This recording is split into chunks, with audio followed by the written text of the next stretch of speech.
With the launch of Act 3 of Heresy, one of my favorite builds is back to being good, and that is the Strand Swarmers Warlock. This thing has everything.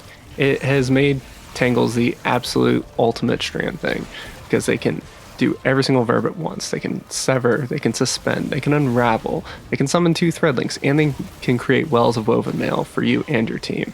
It's awesome. It's just extremely good team support. And you get Threadlings, which can do most of those things. They can sever, they can unravel, and they can create those woven mail spots every time they get a kill.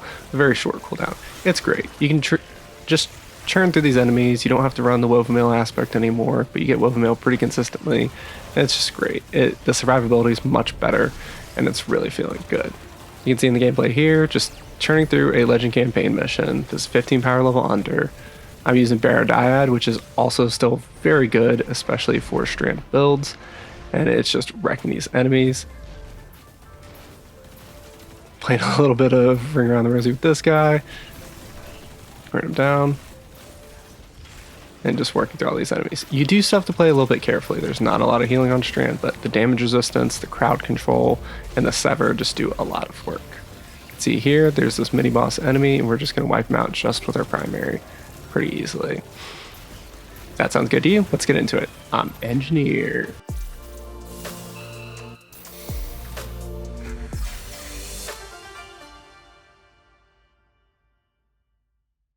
Just to give an overview of the build, the goal of this is to have a never-ending swarm of Threadlings and Tangles inflicting every Strand verb. This is mostly good for general support and ad-heavy encounters. You could use it in some bosses, but I wouldn't use it in like a dungeon or raid boss encounter. I've tested this up to 15 power level under. It's definitely much better in teams though. I don't think it's the best solo, but it can work, as you just saw in the gameplay. Now, for the pros, a Tangle will sever, suspend, unravel, grant woven mail, and 2 Threadlings, which is crazy. That Tangle is on a 12-second cooldown, but we can actually get that a little bit lower thanks to another artifact perk. Now, every Threadling will also be unraveling, severing, and granting woven mail because of that sever. So you get a lot of passive damage and support. And I mentioned it earlier, but that woven mail is for you and your teammates. So anyone going near it gets free woven mail, and that is 45% damage resistance for 10 seconds. It's fantastic. Now, on the con side, this is extremely reliant on the artifact. In 3 to 4 months, when this episode's over, this is not going to be good anymore. It's going to only be good in very basic content. So even still, we have a lot of time. Take advantage of it. Enjoy it while you can, because it's a game and it should be fun. Now, one of the biggest downsides to Strand at all times is that healing is still from orbs. The only exception to this is Banner of War Titan, but we're on a Warlock, so that doesn't really help us. And then you really just need ads to feed the gameplay loop. Like once you run out of ads, it's going to slow down a bit. You won't be making quite as many Threadlings, quite as many Tangles and all that. So just something to keep in mind. So I'm actually going to go into the artifact perks first, because this is new for today. And these include the updated bottom row that just launched with Act 3. So first, in column 1, it's pretty flexible. In column 2, I would probably take Volatile Marksman because it's free volatile rounds, which is just a little bit more AoE if you want. But the big one we want here is Unraveling Orbs, which is free unraveling rounds every time we pick up an orb. And that's just helpful. And if you boost this, you get 5% more damage against unraveled targets, which is helpful. The new perk in this column is Vile Weave. So this will make your Tangles sever when they detonate, and it will also reduce the Tangle cooldown by about 2 seconds when you pick up a Tangle. Now this isn't a lot, the normal cooldown is about 12 seconds, but it's something, and if your teammates are generating Tangles and not using them, pick them up, throw them, make some Threadlings out of it, and get a little bit lower cooldown. In column 3, we have a very good Disruptor Spike, which increases the benefits of Sever and Exhaust. Sever goes from a 40% damage reduction on enemies to 52% damage reduction going out from enemies, so that is extremely helpful, and stacked with woven mail's crazy amount of damage reduction. We're also going to probably want to take Elemental Siphon, because this will help you make elemental pickups a little bit more often, but it'll also give you 3% super energy when you pick up a Tangle if it's boosted, so that's very helpful. In column 4, our most important one by far in this entire thing is Horde Shuttle. That gives you free Threadlings when you deal weapon damage to unraveled enemies. And then if you boost it, those Threadlings will sever, which once again, 52% less damage coming from those enemies that are hit by Threadlings, so very good. Now your other perk is flexible. Flashover is good if you're using an arc weapon in your energy slot, and Maligned Harvest is really good if you're using a void weapon in that other slot. You cannot boost Maligned Harvest though, because we need the boost on Horde Shuttle. Column 5 is actually stacked with really good options, with two that I recommend are Limit Break, which will increase the damage of your super whenever you have Woven Mail by 30%. As we tend to have Woven Mail pretty often, this is really great. And then the new one that was added just today is 2 Shreds. So when you defeat separate enemies, it makes a Woven Mail spot. This is very similar to the Titans Into the Fray aspect. It will actually pulse 3 times and provide Woven Mail each time, but it will last for 10 seconds once you leave it, which is pretty solid. The Threat of Warding fragment on Strand only lasts for 5 seconds, which is pretty useless. So this is really helpful and is really where a lot of the extra survivability in this build is coming from. Just to give you a few notes about Threadlings, generally I like to do this because a lot of people kind of look down on Threadlings and think they're pretty much useless, and they do have some issues. The AI is especially a problem because of their tracking, and they can't fly, and they have problems with stairs, but the damage is actually pretty okay. The damage is 45% of a bolt charge or ignition. If you do Thread of Evolution, which is a strand fragment, that damage is boosted by 33%, so they will do 60% of a bolt charge or ignition per Threadling. So if you throw a Threadling grenade, which is 3, that's 180% of a bolt charge or ignition. And we can make a lot of Threadlings here. Threadling grenades spawn Threadlings. Hatchling, like on our weapons, will spawn a Threadling on either precision kill or every 3 kills. Thread of Rebirth will spawn a Threadling every 3 strand weapon kills, which is pretty easy. Horde Shuttle will spawn them as you deal weapon damage to unraveled enemies. And then, as I mentioned earlier, boosted Horde Shuttle will sever those enemies, which is really great. With Swarmers, we will also get 2 Threadlings every time we detonate a Tangle, whether we throw it or shoot it. So that's also another helpful source of even more Threadlings. And so you can see we make a lot as we are going through this. Speaking of Tangles, I want to talk about these two. Tangles deal pretty solid damage. They do about 51.3% of the damage of an ignition or bolt discharge. Tangles naturally unravel out of the box, but if you use the Wanderer Warlock aspect, which I do recommend in this build, they will also suspend for some really great crowd control. Now with that Vile Weave artifact perk, they also will sever. That is the 3rd debuff in Strand, so you have all 3 just on any Tangle you interact with. And then, as I just mentioned, the Swarmers Warlock Exotic or Spirit of the Swarm Warlock class Exotic perk, detonating a Tangle creates 2 Threadlings. We are non-prismatic here, so the Swarmers is what we focus on. The biggest issue with Tangles is that they have a universal per player cooldown of 12 seconds. If you make one, you can't make another one for 12 seconds. Every source of Tangles is constrained by this cooldown, except 2 sources, and that's Tangles generated by the Synergy weapon mod. That is the one where you get rapid kills with, say, a strand weapon, and it'll make a Tangle. That is outside the cooldown. And then in Nether, if you have the Orb Collector boon, that will let you generate Tangles faster. I've been in encounters where I have 5 or 6 Tangles there, and I just start shooting them and it just rains Threadlings. But that is one activity, so it doesn't come up a whole lot. Now, we do have the Vile Weave artifact perk, which when you pick up a Tangle, it will decrease that Tangle cooldown by 1 or 2 seconds, like I mentioned earlier, so that'll give you a little bit more uptime. And once again, you can only generate them so fast, but it's for each player. So if several players are using Strand, you can actually get a decent bit of Tangles on the field, and you can throw those if your teammates are cool with it.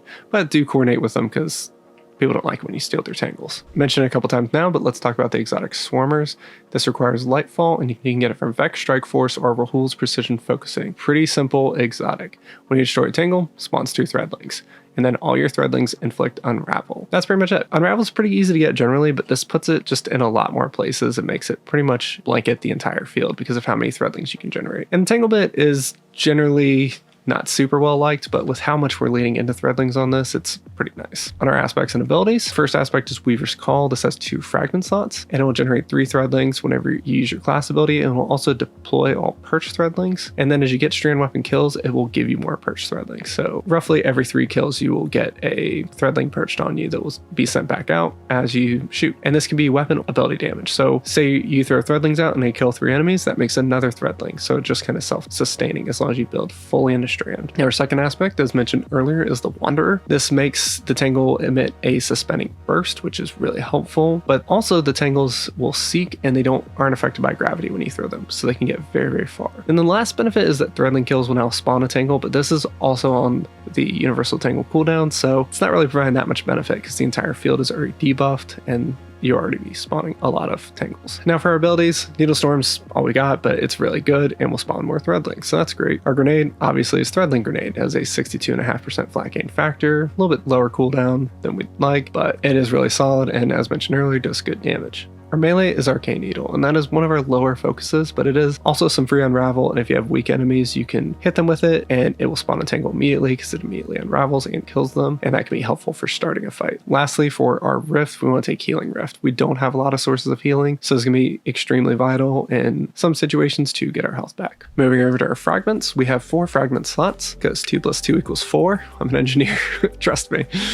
So we obviously want to take Thread of Generation because that will give us grenade regen as we do all the damage we're doing in this build. And then we want to take Thread of Evolution because that will make our Threadlings move faster and do 33% increased damage. Because we are so focused on debuffs, I like Thread of Continuity, so those debuffs last 50% longer. That's your Suspend, your Unravel, and your Sever. And then we're going to take Thread of Rebirth because that lets us generate even more Threadlings as we get weapon kills. Now, if you're thinking of some other fragments you might want to take instead, Thread of Mind will give you a little bit of class ability energy when killing suspended enemies, which can be helpful, but because of the Tangle cooldown, this doesn't happen quite frequently enough, and this is affected by flat gain factors, and Rifts are all at 50% flat gain factors, so you will get half of these values for your Healing Rift or Empowering Rift, and that's a little bit of a bummer. Thread of Fury is good if you want a little bit more melee energy, but as mentioned before, melee is generally not the large focus of this build, but it is an option if you just want a little bit more damage and to spread even more unravel. On our mods and armor stats, we are generally building for orbs and super like usual, and we want to heal on orbs with recuperation, and then we're going to build for strand weapon damage. So for our orbs and super, we are going to take Ashes to Assets on the helmet, we are going to take Firepower on the gauntlets, and we're going to take Reaper on the class item, and then we're also going to take a Harmonic Siphon, so the strand weapon kills will generate orbs.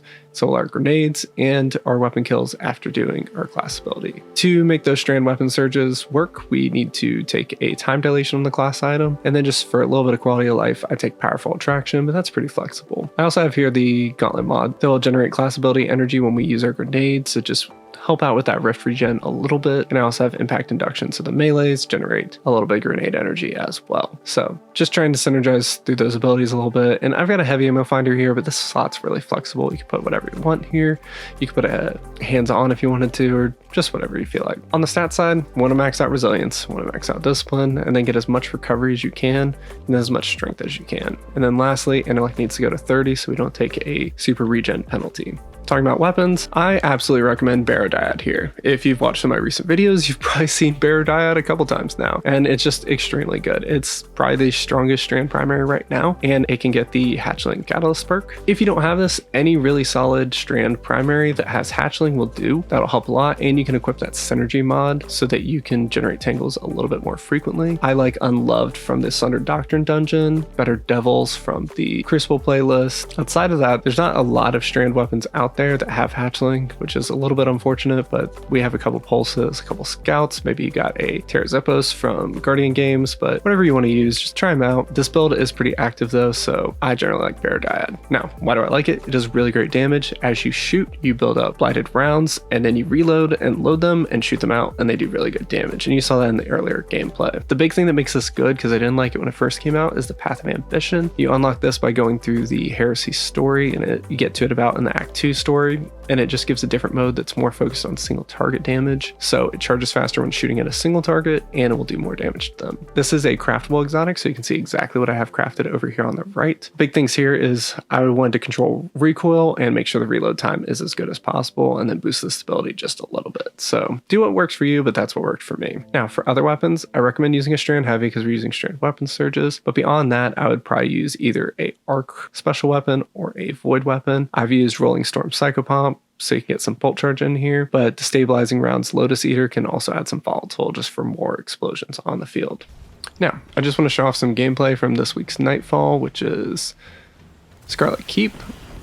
This is just a normal Nightfall. I did not have a team ready and wanted to just kind of test this, and didn't really want to go into a Grandmaster, but just want to show how it holds up. You can also see here that we pretty much never get low on health in this, just between all the damage resistance and everything. Just kind of soloing this whole side section over here, throwing the Tangles out ahead and just spinning the enemies makes some of this very easy. You can see this kind of elite enemy just gets burnt down by Barrow Dyad really easily. Thanks, teammate. See, we find some enemies here, we're just gonna punch them. Champion here, so we're going to deploy our swarm of Threadlings and then just start shooting him, and then we use a rocket sidearm to break the barrier shield, and that's pretty much it. I can't emphasize enough how much the Sever on Threadlings works. You see me here get a little bit confused about where this orb goes, because it's pointing me over here, but I figured it out eventually. My maker's throw. Alright, and then our teammate did the same. Oh, we got a barrier champ over here. The nice thing with unraveling orbs this episode is that you can actually get anti-barrier rounds on your Barrow Dyad, which makes things really easy. So that's nice. Whenever you see Tangles, just try and pick them up to get that cooldown a little bit lower. And they'll also let you control them. But shooting them isn't bad too in a pinch, especially in the middle of a fight. You can see suspended all those enemies, and they're just really easy to deal with. And you can just see all this green here.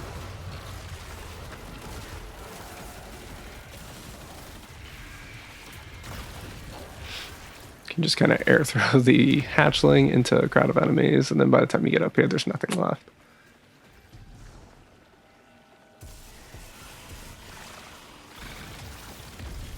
Yeah, it's so fun starting fights with Tangles if you can. They will eventually wear out. You can't carry them forever, but it just makes the first bit of it very easy. And you can see there's 2 Tangles here, so we shoot one, and then we throw the other one. That gets our Tangle cooldown down a good bit.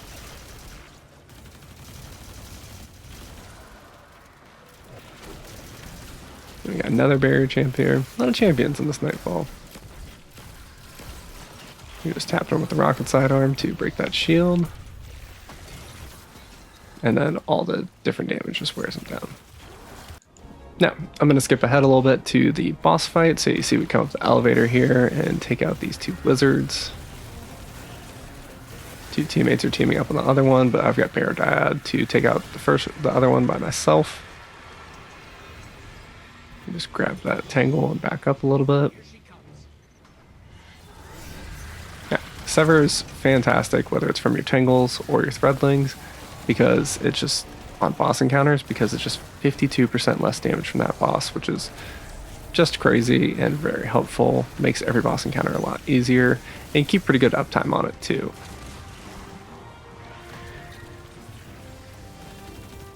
Just work through these elite enemies here.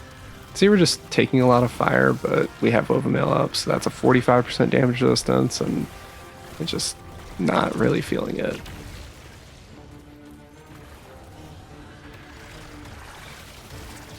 Just beating the boss with it to re-sever them. Now I'm going to use my super to trigger the next phase.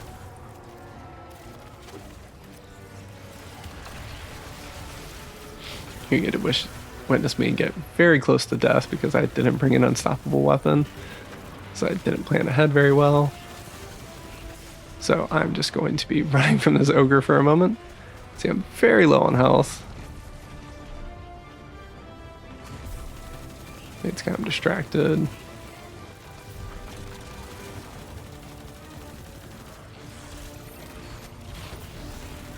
And finally stunned, and just very easy to destroy once they're stunned.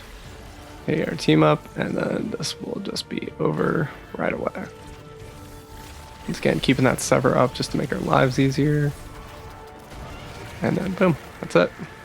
So, just to summarize the gameplay loop of this, if you have a Tangle at the start of a fight, throw it as soon as possible. Then you want to throw your Threadling Grenade into the fight first, because that will sever enemies, unravel them, and create one of those Woven Mail spots. Try to collect those when possible. And then any Tangles that form, throw them if you can, but if you can't, just shoot them from range, and that will detonate them and inflict the Sever, Unravel, and Suspend. So that's all really helpful for getting the enemies debuffed and making your life easier. Use your Healing Rift as needed to deploy Threadlings and provide healing, and then supplement your healing with orbs, which you'll also be needing to pick up to keep your strand weapon surges going. And then just use your super as needed. You should be getting it back pretty fast, so especially with a strong exotic primary, so just use it when you need to. It should be come back, so you don't need to sit on it forever. And that's pretty much it for the build. Just as a wrap up, I'm going to sit on that build review so you can see the pros and cons. I hope you enjoyed this build today. I had a lot of fun with this. I had a few builds coming into this episode, and this one just really clicked and felt great the first time I really tried it, and I'm really happy that it works. I've liked this build since Lightfall came out, but a lot of nerfs have kind of taken this back down, so it doesn't feel as good. But these artifact perks are kind of buffing it up. I really hope Bungie follows through and does some good strand buffs to Strand Warlock, because I think it needs some love to really sit with the rest of the sandbox well. With that, that's pretty much all I've got for today. I hope you've enjoyed the video. Let me know what you think in the comments, or if you have any other ideas or anything you want to see. I'm very open to new ideas. I'll try and get at least one more build video out this week with the new episode. There's a lot of cool things in Artifact, and we have some new things to play around with. And with that, I'll let you go. Thanks. Have a good one.